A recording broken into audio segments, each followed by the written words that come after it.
کیا آپ نے موسیٰ علیہ السلام کے بعد والے بنی اسرائیل کی جماعت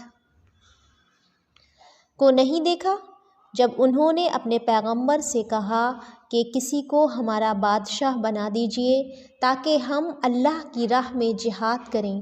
پیغمبر نے کہا کہ ممکن ہے جہاد فرض ہو جانے کے بعد تم جہاد نہ کرو۔ انہوں نے کہا بھلا ہم اللہ کی راہ میں جہاد کیوں نہ کریں گے؟ ہم تو اپنے گھروں سے اجاڑے گئے ہیں اور بچوں سے دور کر دیے گئے ہیں۔ پھر جب ان پر جہاد فرض ہوا تو سوائے تھوڑے لوگوں کے سب پھر گئے، اور اللہ ظالموں کو خوب جانتا ہے۔ اور انہیں ان کے نبی نے فرمایا کہ اللہ نے طالوت کو تمہارا بادشاہ بنا دیا ہے، تو کہنے لگے بھلا اس کی ہم پر حکومت کیسے ہو سکتی ہے؟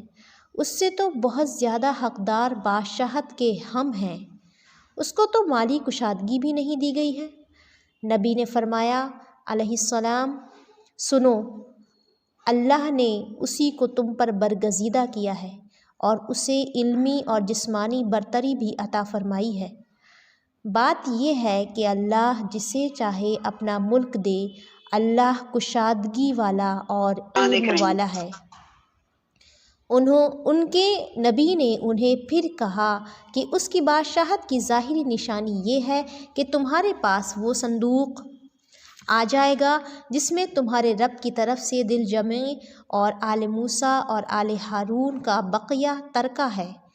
فرشتے اسے اٹھا کر لائیں گے، یقیناً یہ تو تمہارے لیے کھلی دلیل ہے اگر تم ایماندار ہو۔ سورہ بقرہ کی جو آیات آپ لوگوں نے کچھ دن پہلے تفسیر سے سمجھنے کی کوشش کی، اس کا آج آگے کا حصہ آج آپ لوگ پڑھ رہی ہیں۔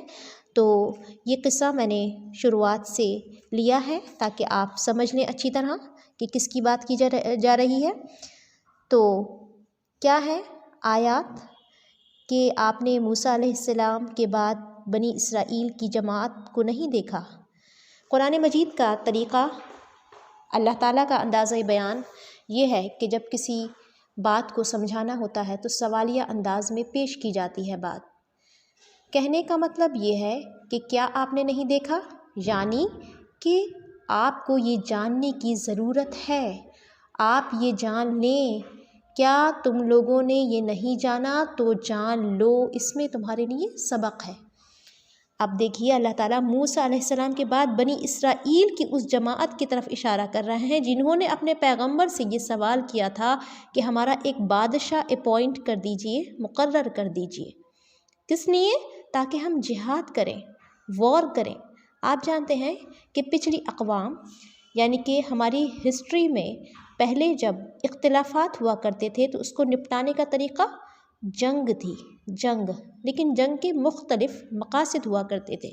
مقاصد جس طرح سے آج مقاصد قومی یا اس میں زمینی یعنی کہ قوم پرستی ہوتی ہے، یا ملک پرستی ہوتی ہے، وطن پرستی جسے کہتے ہیں، یا زبان پرستی ہوتی ہے۔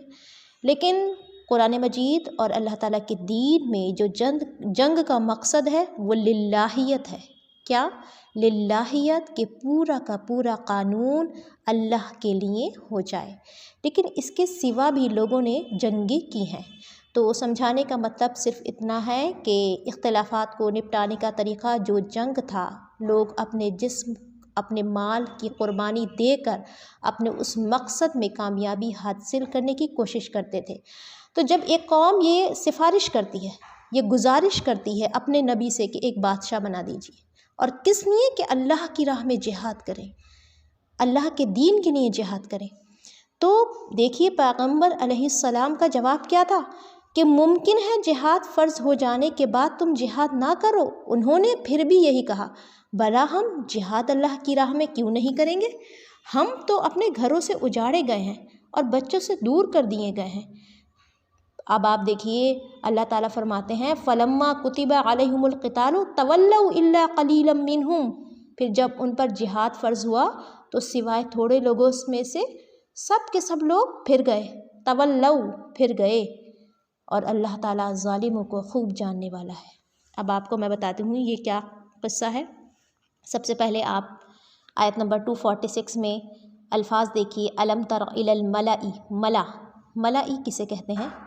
کسی قوم کے ان اشرف باعزت سرداروں کو کہا جاتا ہے جو خاص مشیر ہوتے ہیں، قائد ہوتے ہیں، لیڈرز ہوتے ہیں، جن کے دیکھنے سے آنکھیں اور دل رعب سے بھر جاتے ہیں، ٹھیک ہے، یہ ہوتا ہے لیڈر۔ جس پیغمبر کا یہاں ذکر ہے اس کا نام شموئیل بتایا جاتا ہے۔ ابن کثیر وغیرہ مفسرین نے جو واقعہ بیان کیا ہے اس کا خلاصہ یہ ہے کہ بنو اسرائیل حضرت موسیٰ علیہ السلام کے بعد کچھ عرصے تک تو ٹھیک رہے، پھر ان میں انحراف آ گیا یعنی کہ بڑھ گئے، دین میں بدعات ایجاد کر لی۔ بدعات سب جانتے ہیں کیا ہوتی ہیں بدعتیں، حتیٰ کہ بعض نے بتوں کی پوجا شروع کر دی۔ انبیاء علیہ السلام ان کو روکتے رہے لیکن یہ معاصیت اور شرک سے باز نہیں آئے۔ اس کے نتیجے میں اللہ تعالیٰ نے ان کے دشمنوں کو ان پر مسلط کر دیا، جنہوں نے ان کے علاقے بھی چھین لیے اور ان کی ایک بڑی تعداد کو قیدی بھی بنا لیا۔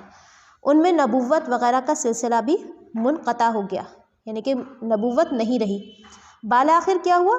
لاسٹ میں بعض لوگوں کی دعاؤں سے شموئیل علیہ السلام پیدا ہوئے نبی کے طور پر، جنہوں نے دعوت و تبلیغ کا کام شروع کیا۔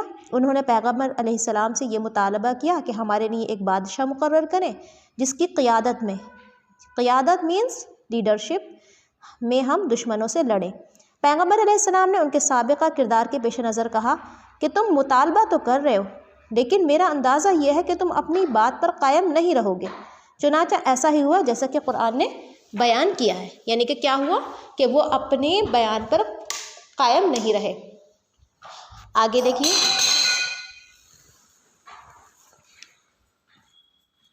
آگے جو بات ہے کہ انہوں نے کیا کہا کہ ہم تو اللہ کی راہ میں جہاد کریں گے، ہمارا ایک بادشاہ بنا دیجیے۔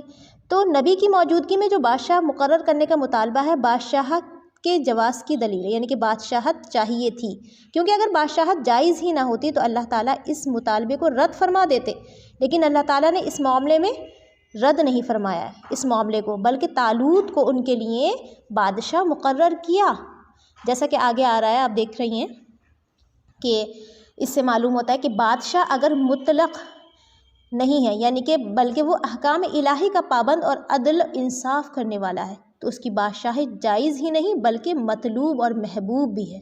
سمجھ گئے نا آپ لوگ کہ بادشاہ kingship as a kingship for کیا؟ اللہ تعالیٰ کے دین کو قائم کر لیے، ٹو اسٹیبلش دا دین آف اللہ، یعنی کہ اللہ تعالیٰ کے دین اور انصاف کو قائم کرنے کے لیے۔ سورہ مائدہ میں اس کا ذکر آپ آگے پڑھیں گے۔ اب آگے دیکھیے کیا ہے، وَقَالَ لَهُمْ نَبِيُّهُمْ إِنَّ اللَّهَ قَدْ بَعَثَ لَكُمْ طَالُوتَ مَلِكًا، آیت نمبر 247۔ اور انہیں ان کے نبی نے فرمایا کہ اللہ نے طالوت کو تمہارا بادشاہ بنا دیا ہے۔ تو کیا کہنے لگے؟ بھلا اس کی حکومت ہم پر کیسے قائم ہو سکتی ہے؟ اس سے تو ہم بہت زیادہ حقدار ہیں بادشاہت کے، اس کو تو مالی کشادگی بھی نہیں دی گئی ہے۔ نبی علیہ السلام نے کیا فرمایا؟ سنو، اللہ نے اسی کو تم پر برگزیدہ کیا ہے، اسے علمی اور جسمی برتری بھی عطا فرمائی ہے۔ تو سنیے طالوت علیہ السلام کون تھے؟ حضرت طالوت علیہ السلام حضرت طالوت اس نسل سے نہیں تھے جس سے بنی اسرائیل کے بادشاہوں کا سلسلہ چلا آ رہا تھا۔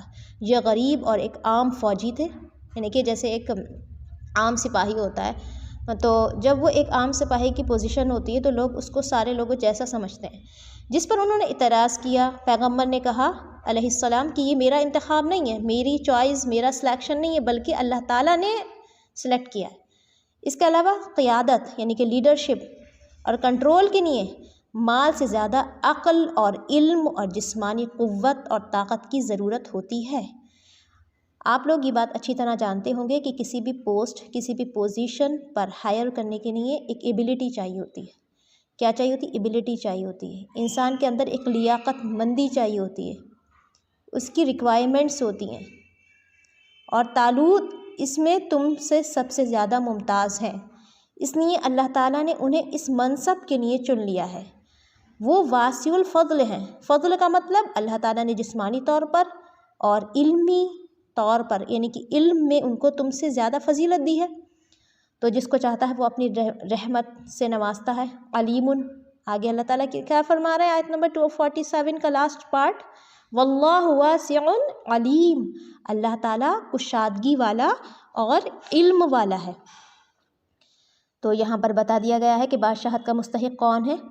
تو اب آگے دیکھیے آیت نمبر 248، وقال لهم نبيهم ان آیۃ ملکہ ان یأتیکم التابوت فیہ سکینۃ من ربکم وبقیۃ مما ترک آل موسیٰ وآل ہارون تحملہ الملائکہ ان فی ذلک لآیۃ لکم ان کنتم مؤمنین۔ ان کے نبی نے انہیں پھر یہی کہا کہ اس کی بادشاہت کی ظاہری نشانی یہ ہے کہ تمہارے پاس وہ صندوق آ جائے گا جس میں تمہارے رب کی طرف سے دل جمی ہے۔ دل جمی کسے کہتے ہیں؟ یعنی کہ دل کے سکون کا سامان، اور آل موسیٰ اور آل ہارون کا بقیہ ترکہ ہے، یعنی کہ جو انہوں نے چھوڑا تھا، تبرکات، فرشتے اسے اٹھا کر لائیں گے۔ یقیناً یہ تو تمہارے لیے کھلی دلیل ہے اگر تم ایمان والے ہو۔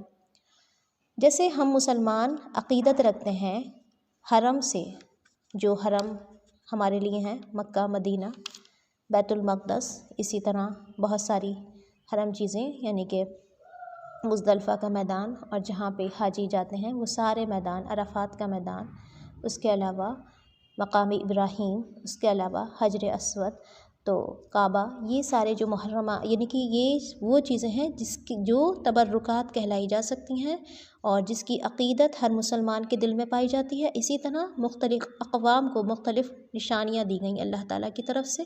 اسی طرح موسیٰ علیہ السلام کی میں کیا دی گئی تھی؟ تورات، اور اس کو اللہ تعالیٰ نے ایک ایسی اوریجنل سل پر، یعنی کہ سل کہتے ہیں ایک ایسی ہارڈ کاپی، ایک سل، ایک پتھر پر اللہ تعالیٰ نے اس کو کیا دیا تھا؟ عطا فرمایا تھا، یعنی کہ نازل کیا تھا۔ تو اپنی طرف سے جو ان کو کاپی ملی کتاب کی اس شکل میں، تو وہ ان کے لیے ظاہر بات ہے بہت تبرک تھی، بہت زیادہ سکینت تھی اس میں ان کے لیے۔ اب دیکھیے نشانی موجود ہے ظاہری، صندوق التابوت، تو جو توب سے بنا ہے، جس کے معنی ہیں رجوع کرنے کے، کیونکہ بنی اسرائیل تبرک کے لیے اس کی طرف رجوع کرتے تھے۔ اس تابوت میں حضرت موسیٰ علیہ السلام کے بہت سارے تبرکات تھے۔ یہ تابوت بھی ان کے دشمن سے ان سے چھین کر لے گئے تھے، یعنی کہ یہ تابوت چھن گیا تھا ان سے۔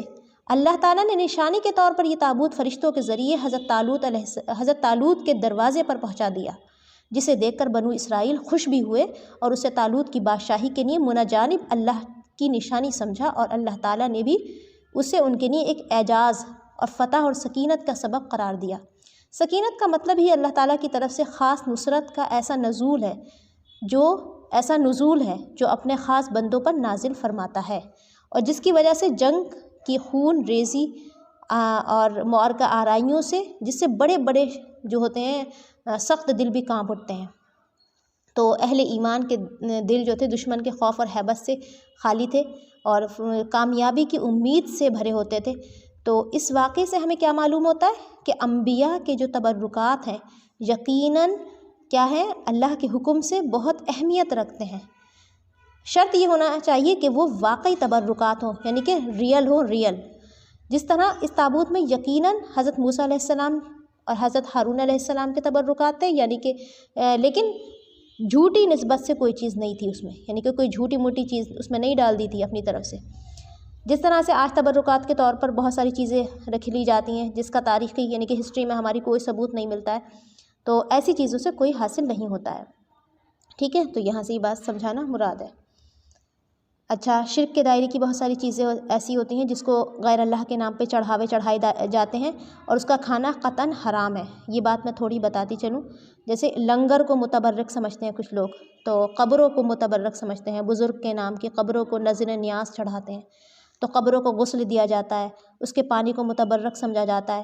حالانکہ قبروں کو غسل دینا بھی خانہ کعبہ کے غسل کی نقل اتاری گئی ہے، جس کا کوئی جواز نہیں ہے۔ جواز ریزن، یہ شرک آلود بات ہے، یعنی کہ یہ شرک سے بھری ہوئی بات ہے کہ یہ متبرک کیسے ہو